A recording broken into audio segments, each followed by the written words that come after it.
Okay, excuses for not keeping the Sabbath. Now, if you tell someone, I keep the Sabbath day, or if you tell someone, okay, I keep the fourth commandment, the seventh day of the week, one of the things you're going to hear is, well, Paul said not to frustrate the grace of God. What was that? Well, Paul said not to frustrate the grace of God. Well, what's that got to do with me keeping the fourth commandment? Well, but this is one of the excuses. Now, let's take a look at it. Galatians 2 and verse 21.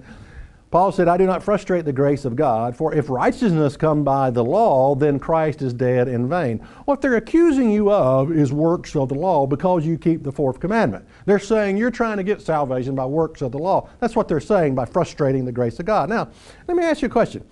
If you are faithful to your wife, you are keeping the seventh commandment, by the way, if you do that. But if you're faithful to your wife, do you feel like you're frustrating the grace of God?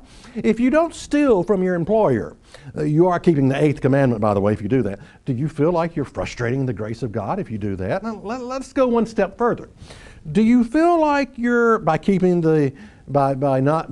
faithful to your wife and not stealing, do you feel like you're trying to earn your salvation by doing that? Well, nonsense. Of course not. You're just doing it because it's the right thing to do. That's the reason you do it. You're not trying to earn anything. So when I keep the fourth commandment, it's the same story, buddy. I'm not trying to earn or salvation or anything like that. But by the way, it is the fourth commandment. You do know that, don't you? Exodus 20 and verse 9. Let's take a look at that. 6 days shall you labor and do all your work, but the seventh day is the Sabbath of the Lord, thy God. In it you shall not do any work. It is the fourth commandment. You know what really frustrates me, and I think it frustrates God also? It is people's unwillingness to just be honest with themselves and say, God, I don't want to keep your Sabbath day. I don't want to do it. That is frustrating. The lack of honesty is very frustrating to me. And it's frustrating to God also. Does it matter which day you worship God on? The fourth commandment says, 6 days shall you labor, but the seventh day of the week is God's Sabbath day. For nearly 2,000 years, people have disagreed about which day, Saturday or Sunday, is the Christian day of weekly worship. Is this an important issue, or does it really matter when the Christian performs his worship activities?